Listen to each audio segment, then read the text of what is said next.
మళ్ళీ గుండాగర్దీ చేయడానికో రౌడిజం చేయడానికో అలాంటి భావన మళ్ళీ ఉంది. మీకు తెలుసు కదా, రౌడిజానికి గుండాలకి గుండాగర్దీలకి బయటపడితే మన రాజకీయాలకు వస్తాం.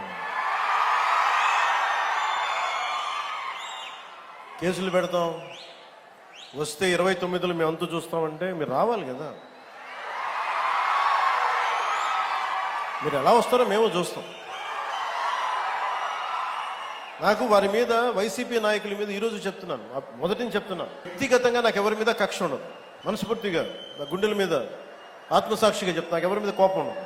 సగటు మధ్యతరగతి మనిషికి, సగటు రైతుకి, సగటు యువకుడికి, సగటు యువతకి మీరు కనుక భయభ్రాంతుల్ని క్రియేట్ చేస్తే దాన్ని ఎదుర్కొనే కదా ఇక్కడ దాకా వచ్చాం.